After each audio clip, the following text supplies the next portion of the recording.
What is up, boys, girls, and heretics of all ages? Today I am back to bring you 40 facts on the Warhammer 40k universe, and this time we will go the more holy route, the more womanly route?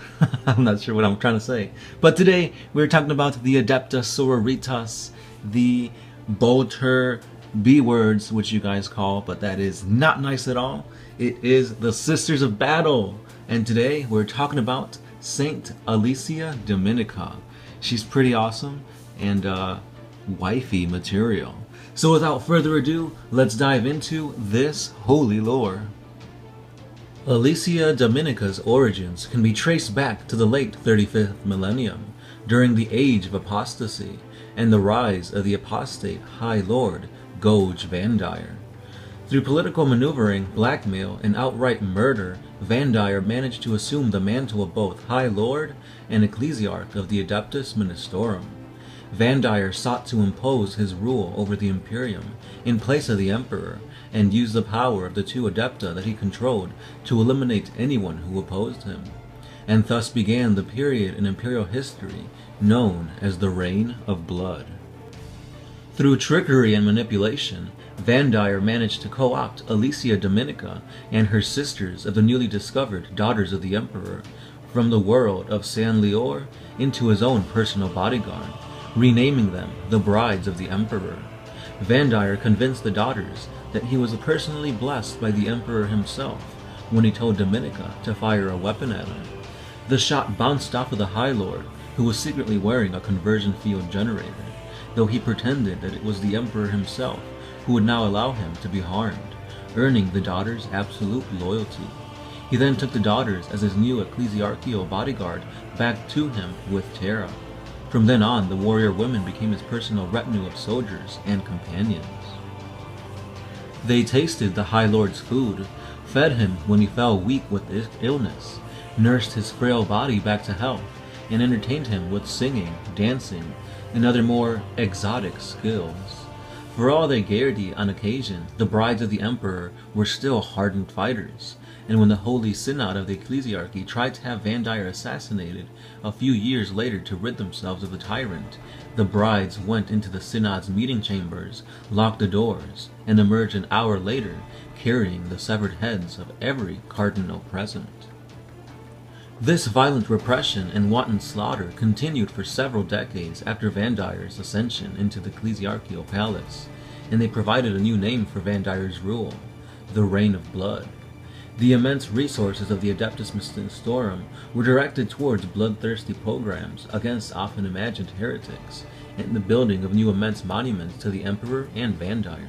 However, Vandire's insanity was always directed outwards, and though distant planets boasted mile-high spires and cathedral, the Terran ecclesiarchical palace was allowed to fall into decay once more. Since the start of the Reign of Blood, another organization had remained apart from the bloodshed and devastation of the era. Within the secure walls of the Imperial Palace, the Adeptus Custodes continued their eternal vigil over the Golden Throne. To escape the anarchy that prevailed in the wider Imperium, and to ensure the protection of the Emperor, the Custodians had cut themselves off from the outside world completely. Only scraps of information passed through the sealed walls of the most holy of places in the galaxy, and it was only when the Space Marines and the Adeptus Mechanicus moved against Vandire to the full extent of the treachery perpetrated by the High Lord became known to the Custodes. In secret meetings with the commanders of the Space Marines, the Adeptus Custodes learned of the Reign of Blood and how the Brides of the Emperor defended the traitorous High Lord. The mysterious order advised the Space Marines to continue their attack, while they would do what they could.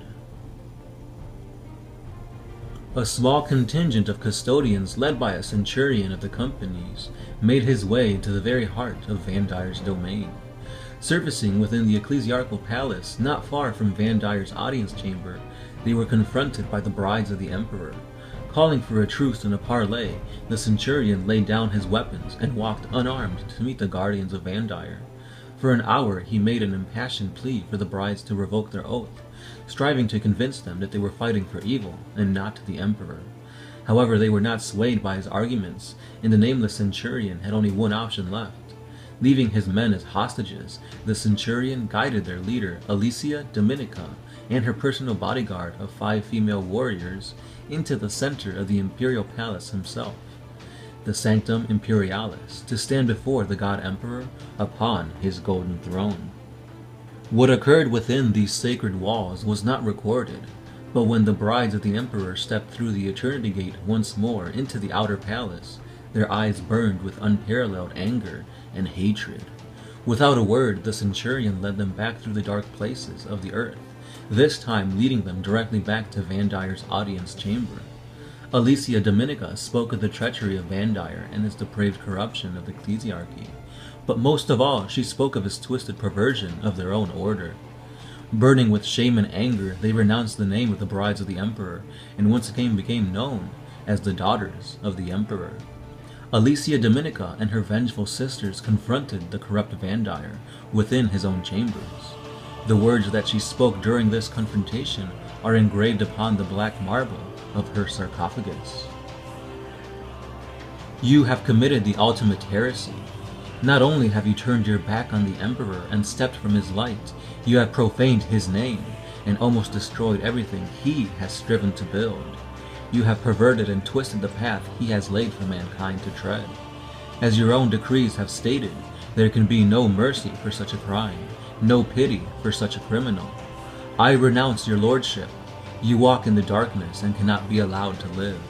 Your sentence has been long overdue, and now it is your time to die. With this proclamation, Dominica drew her power sword and held it aloft for all to see. Vandire glanced around his assembled warriors, his brow knitted in confusion. Shaking his head slightly, the High Lord whispered his last words. I don't have time to die. I'm too busy. The power sword slashed down, beheading the traitorous High Lord in one stroke. With this, the reign of blood was ended. The reformation of the ecclesiarchy unleashed by the newly appointed ecclesiarch Sebastian Thor ended the wars of religious schism and gave birth to the Inquisition's Ordo Hereticus, intended to hunt for the enemies of mankind within the walls of the Imperium. They owe their power in no small part to Thor's famed decree passive that forbade the Ministorum from raising permanent bodies of men under arms. Following the disbanding of the ecclesiarchy's standing armies and fleets, the daughters of the Emperor, now called the Adepta Sororitas, replaced the Templar as the defenders of the ecclesiarchy and the faith of the imperial cult from direct threats. The Orders Militant of the Sororitas also served as the chamber militant of the Ordo Hereticus, a zealous and utterly fanatical force of elite soldiers, learned savants, and skilled physicians, who are today an invaluable part of the Ordo Hereticus's war on unbelief, witchery, mutation, and of course, heresy. Over time, the Adepta Sororita's numbers grew well over 10,000 sisters, and they were divided into a few orders: the Order of the Ebon Chalice, the Order of the Argent Shroud, the Order of the Valorous Heart, and the Order of the Fiery Heart. Of these 4 groups, the Order of the Ebon Chalice was established as Dominica's own personal order. Dominica led her sisters for several centuries, overseeing the early years of the Adepta Sororitas and leading her sisters on many crusades, before finally falling in battle at the scouring of Fried-Wide's world. It was recorded that she survived literally hundreds of wounds before one last gun blast finally found a weakness in her armor and pierced her heart. At some point before her death, Dominica was declared a living saint. The symbol of Dominica's order is the skull-failed and flaming Ebon Chalice that represents the terrible knowledge imparted to Dominica when she was brought before the Golden Throne, though few know of the significance of this symbol. And that is all the lore that I could find on Alicia Dominica. Now, in my opinion, she's pretty badass, even though there's not a lot of lore directly about her. Yes, she ended the Reign of Blood. Yes, she beheaded Vandire. And more importantly of all, she went inside the freaking throne room. She got to meet the Emperor of Mankind. And I can tell you guys 100% she's probably less than 1% of the world, the whole galaxy population, who has ever met the Emperor. So my question to you guys is, what exactly do you think happened inside the Emperor's throne room? So as much as we know is that the Centurion was in there, Alicia was in there, and I believe 6 other Sisters of Battle also went in. I want to say their name was Catherine, Silvana, Mina, Lucia, and Arabella. So I don't know if these names have any kind of significance as to what they learned, because as far as I know, nobody was supposed to speak except the Emperor, so they were basically just there to listen. Now again, when they came out, they were furious at Vandire. So I think they just learned more than just that, you know, Vandire was lying to them. But what this could be, I don't know. Maybe it's the truth of all truths. Or maybe the Emperor was just like, you know what, you guys are getting fooled, getting the wool pulled over your eyes. Go kick some ass in my name. So, I don't know. Leave your comments down below. And also, don't forget to check out Midnight Partners. These guys are an amazing modeling company. They focus on restorations and custom commission work. So if you guys got anything that you guys want done, you want your old figures dusted off and repainted, or you want a new awesome figure that's being kit bashed and whatnot, these are the guys to go to. I will leave a link in the description below, and head over to our Facebook page where you'll see some more Midnight Partner stuff there, as well as some awesome 40k content from us. That's all the lore I have for you guys, and that's all the time I have for me. I will catch you guys tomorrow, and as always, I'm the Sound Alchemist, part of One Mind Syndicate, and I am signing out.